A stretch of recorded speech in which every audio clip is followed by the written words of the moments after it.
Semangat pagi, Risotisan. Semoga semua dalam keadaan sehat.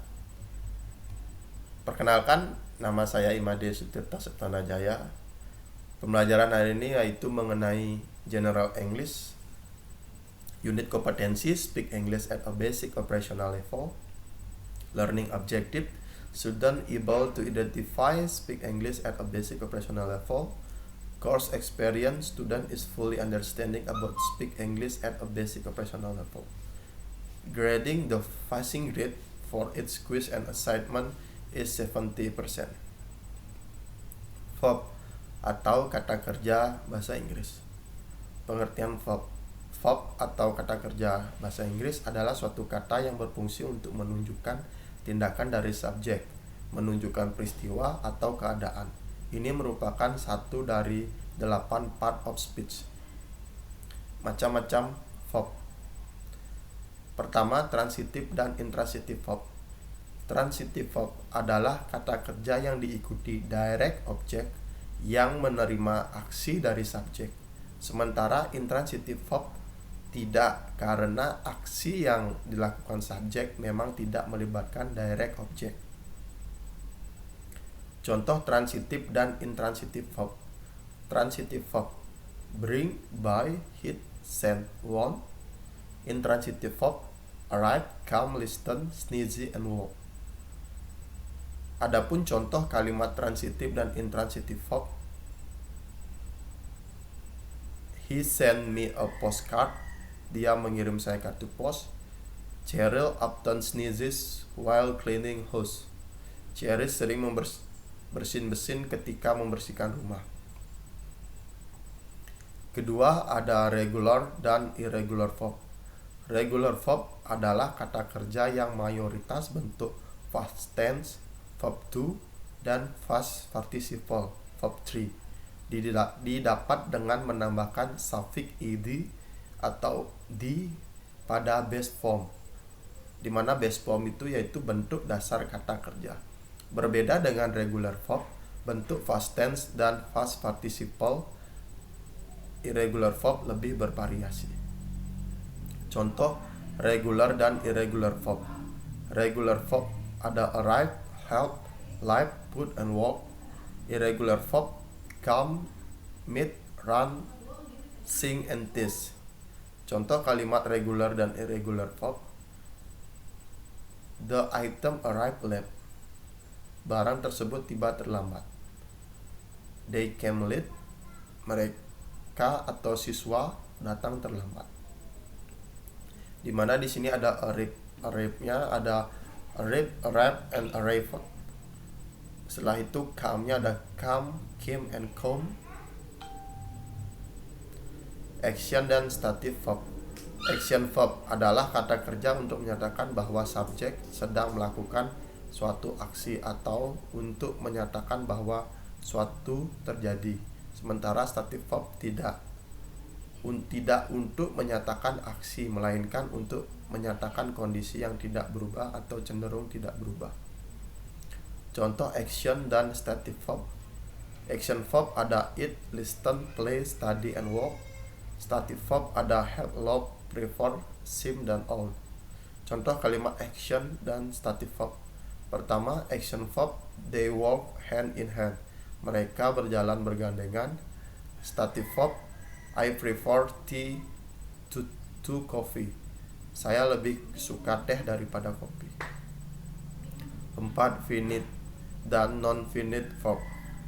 Finite verb adalah kata kerja yang dipengaruhi tense, present atau past, dan agreement, penyesuaian dengan subjek dalam hal person, first or second or third, and number atau singular or plural.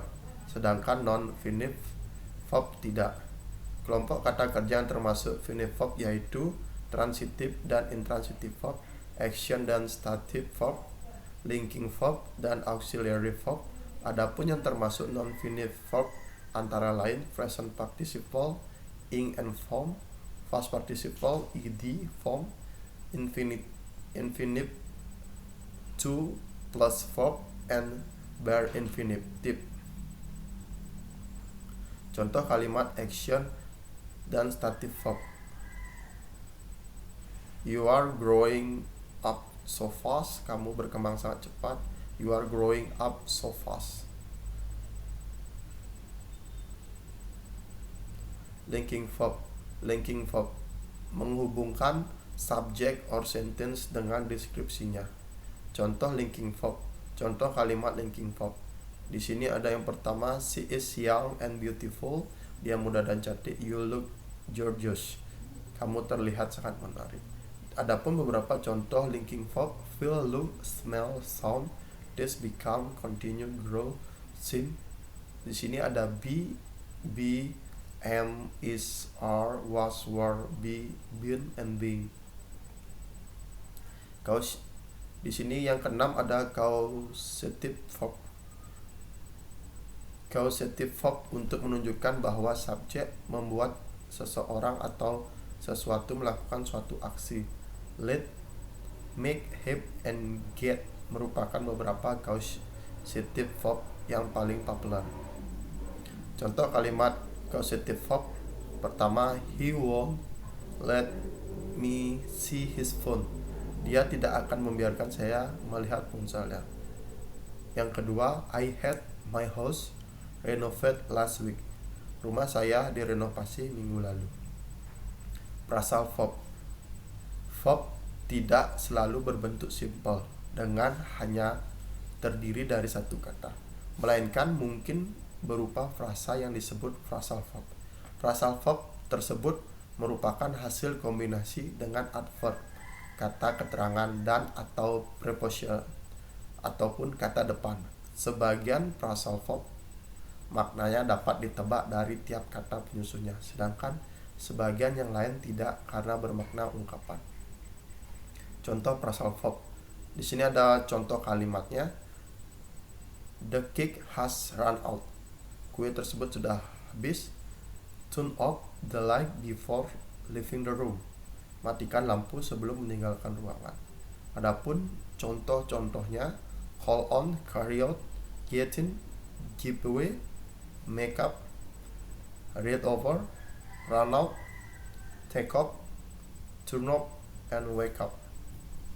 Dan adapun beberapa juga contoh-contoh yang lain, nanti bisa di searching di Google untuk mengetahui lebih contoh untuk phrasal verb-nya. Di sini ada auxiliary verb. Auxiliary verb merupakan kata kerja yang muncul sebelum main verb atau kata kerja utama. Kata kerja bantu ini dapat dibedakan menjadi the first primary auxiliary verb, be, do, and have. The second modal auxiliary verb, can, call, may, make, will, shall, must. And the third phrasal modal, be able to, be going to, ought to, used to, and tense. Primary auxiliary verb berfungsi untuk menguatkan makna kata kerja utama. Contoh kalimat primary auxiliary verb. Yang pertama, he is working now. Dia sedang bekerja sekarang. Kedua, your payment has been received. Pembayaranmu sudah diterima. Modal auxiliary verb dapat digunakan untuk mengapresiasikan antara lain willingness, kemauan, ability, kemampuan, possibility, kemungkinan, suggestion, saran, atau advance, nasihat. Contoh kalimat modal auxiliary verb. I will give you all a glass of water. Saya akan memberimu segelas water. We shall meet up sometime. Kita harus bertemu kapan-kapan. Phrasal modal merupakan modal yang biasanya diawali dengan be or have, dan atau tanpa diakhiri dengan to. Contoh kalimat phrasal modal. Dodi has to work on Saturday. Dodi harus bekerja di hari Sabtu. My father used to have goldfish and koi. Ayah saya dulu memiliki ikan mas dan koi. Gabungan auxiliary dengan main verb disebut verb phrase. Verb di mana di sini ada voice and mood. Voice berguna menyatakan apakah suatu subjek melakukan atau menerima aksi. Active voice berarti subjek melakukan aksi, sedangkan passive voice berarti subjek menerima aksi. Adapun mood di dalam bahasa Inggris berfungsi untuk menunjukkan sikap penulis atau pembicara terhadap apa yang ditulis atau diucapkan. Mood dapat dibedakan menjadi indicated untuk membuat pernyataan, suggestion untuk mengekspresikan unreal situation, conditional with as if or truth, recruitment and suggestion, dan imperative untuk memberikan perintah, peringatan, nasihat, instruktur maupun permintaan. Kalimat voice dan mood. Pertama ada active voice, passive voice, indicative mood, subjunctive mood, and imperative mood. I have cleaned my room. The book was edited by Beatrice Park. The weather is cool. I wish the teacher were nice to me. Don't give up. Verbal. Verbal adalah kata yang terbentuk dari kata kerja namun berfungsi sebagai part of speech lain. Kata tersebut meliputi gerund yang berfungsi sebagai noun kata benda, infinitive to plus verb yang berfungsi sebagai noun, adjective kata sifat, dan adverb kata keterangan, dan participle ed and ing yang berfungsi sebagai adjective. Contoh kalimat verbal. He hate waiting. To travel this week is a bad idea. Have you ever had a broken heart?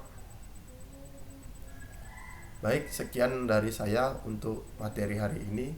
Sedikit kata bijak, don't coach the day, make the day coach. Sekian dan terima kasih.